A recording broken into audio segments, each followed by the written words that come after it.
अन्य समाचार पर नजर करिए तो बनासकांठा पूर प्रकोपમાં અંબાજી મંદિર ટ્રસ્ટ પણ પીડિતોની વારે આવ્યું છે, જેમાં 50,000 ફૂડ પેકેટ અને 1 લાખ જેટલી પાણીની બોટલ અસરગ્રસ્ત ગામોમાં વિતરણ અર્થે અંબાજીથી રવાના કરવામાં આવી છે। ટ્રસ્ટના અધિક કલેક્ટર કૌશિક મોદીએ જણાવ્યું હતું કે જો હજી વધુ જરૂરિયાત જણાશે તો વધુ ફૂડ પેકેટ અને પાણીની બોટલો મોકલવામાં આવશે।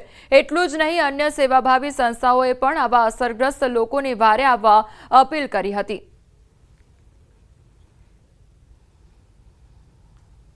એમાં જિલ્લા વહીવટી તંત્ર સાથે અને સરહદી બનાસ લોકો સાથે ખડે પગે ઊભી છે।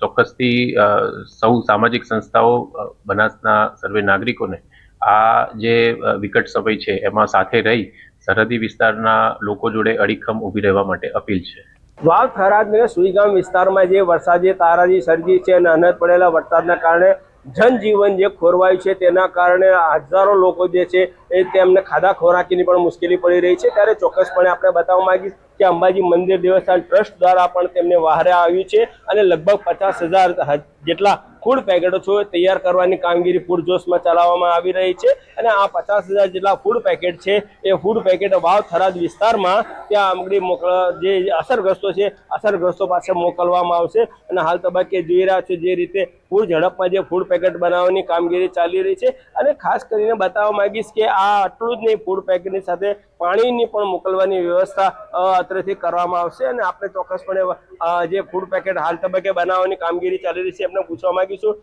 હાલ આ કઈ કામગીરી ચાલી રહી છે અને શા માટે ચાલી રહી છે? બનાસકાંઠા જિલ્લામાં વધુ વરસાદના કારણે વાવ અને સુઈગામ તાલુકો જે અસરગ્રસ્ત બન્યો છે એના હિસાબે લોકોને હાલાકી ભોગવવી પડે છે। એમને રાહત અને પ્રશાસન દ્વારા તંત્ર દ્વારા રાહત અને બચાવની કામગીરી સારી રીતે ચાલી રહી છે, પણ એમને ફૂડ મળી રહે એ માટે અહીંયા અંબિકા ભોજનાલય અને અંબિકા માતા દેવસ્થાન ટ્રસ્ટના સંયુક્ત 50,000 જેટલા ફૂડ પેકેટોની તૈયારી કરી છે અને 1 લાખ જેટલી પાણીની બોટલો અહીંથી અંબાજીથી રવાના કરીશું અને ત્યાં જરૂરિયાતમંદોને ઉપલબ્ધ કરાવીશું।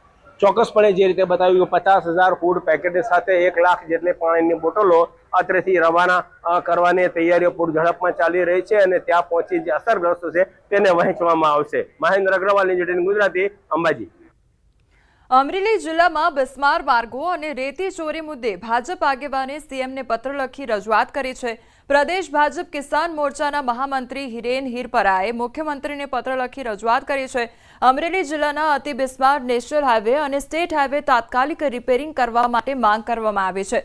આ સાથે નવા ડામર રોડ કે રીકાર્પેટ રોડના કામમાં ગુણવત્તાનો અભાવ હોવાની પણ રજૂઆત કરવામાં આવે છે।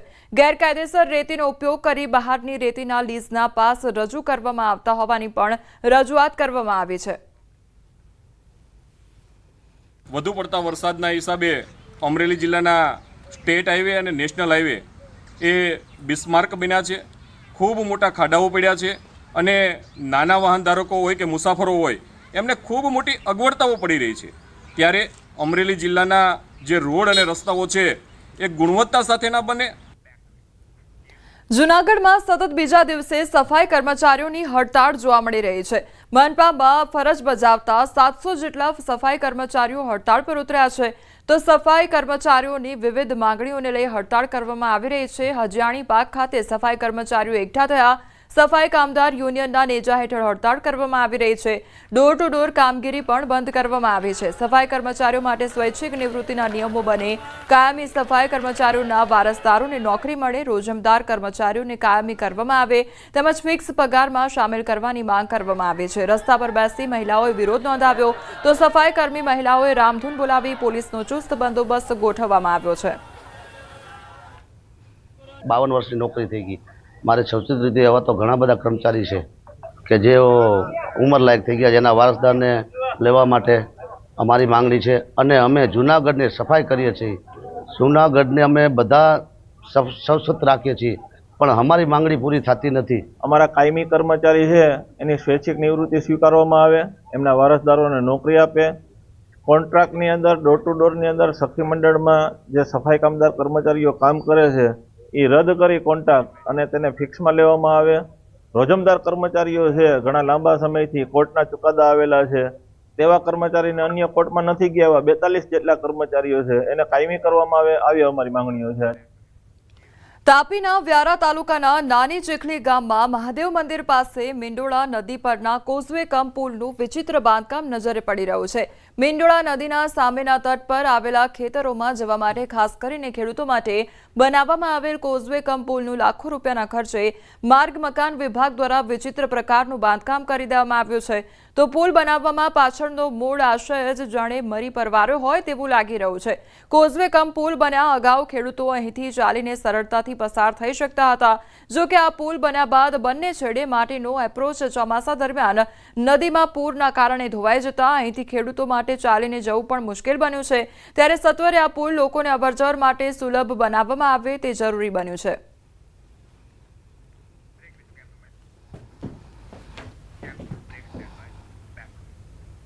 સમાચારોમાં આગળ વધીએ તે પહેલા રોકાઈશું એક બ્રેક માટે।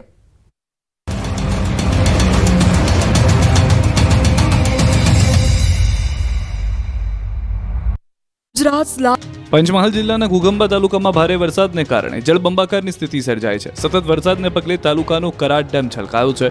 ઉપરવાસમાંથી સતત પાણીની આવક થતા ડેમ સંપૂર્ણ ભરાઈને ઓવરફ્લો થઈ રહ્યો છે। ત્યારે પંચમહાલ ઘુગંબાના કરાડ ડેમના મનમોહક આકાશી દ્રશ્યો જુઓ। ડેમ સંપૂર્ણ ભરાઈ ઓવરફ્લો થતા દ્રશ્યો નયનરમ્ય લાગી રહ્યા છે। છલોછલ ભરાયેલા કરાડ ડેમની ચારે તરફ કુદરતી વનરાજી ખીલી ઉઠી છે। ધરતી માતાએ જાણે લીલી ચાદર ઉઠી હોય એવો નયનરમ્ય નજારો જોવા મળી રહ્યો છે। કરાડ ડેમ દ્વારા કાલોલ અને ઘુગંબા તાલુકાના 25 ગામોને કેનાલ મારફતે સિંચાઈ સુવિધા આપવામાં આવે છે। તેની સમસ્યા દૂર થઈ છે। તો સિઝનમાં ડેમ સંપૂર્ણ ભરાઈ છલકાઈ જતા ખેડૂતોમાં ખુશીનો માહોલ છે। વલસાડ જિલ્લાના કપરાડા અને ધરમપુર તાલુકામાં અત્યાર સુધી સિઝનનો 130 ઇંચથી વધારે વરસાદ વરસ્યો છે। કપરાડાના અંતરિયાળ વિસ્તારના અનેક નદી નાળા ઉપરના નાના કોઝવે અને પુલનું મોટા પાયે ધોવાણ થયું છે। ભારે વરસાદ વખતે કલાકો સુધી નદી અને ખાડીઓના પાણી કોઝવે, નાના પુલ અને રસ્તા ઉપર ફરી વળે છે। પાણી ઉતર્યા બાદ પણ રસ્તાઓ અને કોઝવે ધોવાઈ ગયા હોવાથી અવરજવરમાં લોકોએ પરેશાનીનો સામનો કરવો પડી રહ્યો છે। તંત્રને અનેક વખત રજૂઆતો છતાં પરિસ્થિતિ અને સમસ્યા ઠેરની ઠેર રહે છે। આથી કેટલાક ગામોમાં તંત્રની મદદ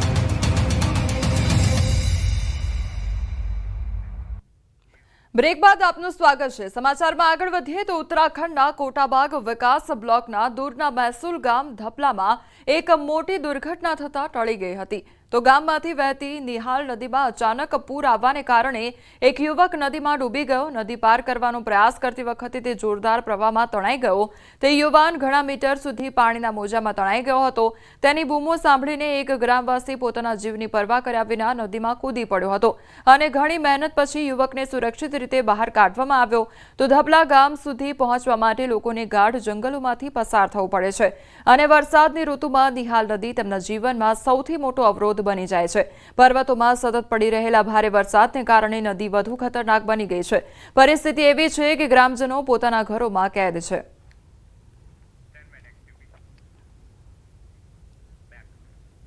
ઝારખંડના જમશેદપુર શહેરમાં મુશળધાર વરસાદનો કહેર જોવા મળ્યો। જ્યાં મુશળધાર વરસાદને કારણે ઘણા વિસ્તારોમાં પાણી ભરાઈ ગયા તો બીજી તરફ મોટી દુર્ઘટના થતા ટળી ગઈ। જુગસલાઈ અંડરબ્રિજ પાસે વરસાદને કારણે એટલું બધું પાણી ભરાઈ ગયું કે બે કાર ગટરમાં તરવા લાગી।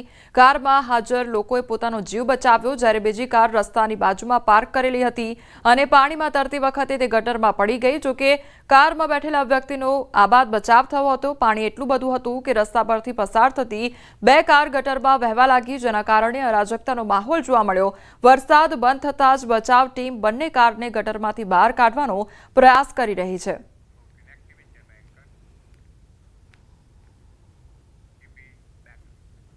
વિધાનસભાના અધ્યક્ષ શંકર ચૌધરી પાટણના સાંતલપુરની મુલાકાતે પહોંચ્યા છે। સાંતલપુરના અસરગ્રસ્ત વિસ્તારોની મુલાકાત કરી નળિયા ગામે ડૂબવાથી મૃત્યુ પામેલ 5 મૃતકોના પરિવારની મુલાકાત લીધી। યુવાનોના પરિવારને મળી સાંત્વના પાઠવી મૃતકોને સરકારમાંથી યોગ્ય સહાય મળે તે માટે રજૂઆત કરશે। તો સાંસદ ભરતસિંહ ડાભી, ધારાસભ્ય લવિંગજી ઠાકોર, વહીવટીતંત્ર પણ અસરગ્રસ્ત ગામોની મુલાકાતે પહોંચ્યા છે।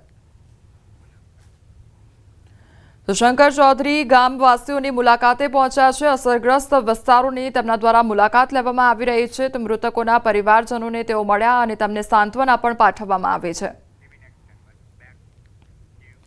રાજકોટના જસદણમાં આવતીકાલે પાટીદાર સમાજની મૌન રેલી યોજાઈ। પાટીદાર આગેવાન દિનેશ બાંભણિયાએ સોશિયલ મીડિયામાં પોસ્ટ વાયરલ કરી। દિનેશ બાંભણિયા રેસમાં પટેલ, અલ્પેશ કથિરિયા સહિતના પાટીદાર આગેવાનો ઉપસ્થિત રહેશે અને ભાગેલું લગ્ન બાદ માતા પિતાની મંજૂરી ફરજિયાત કરવા રેલીનું આયોજન કરવામાં આવ્યું છે.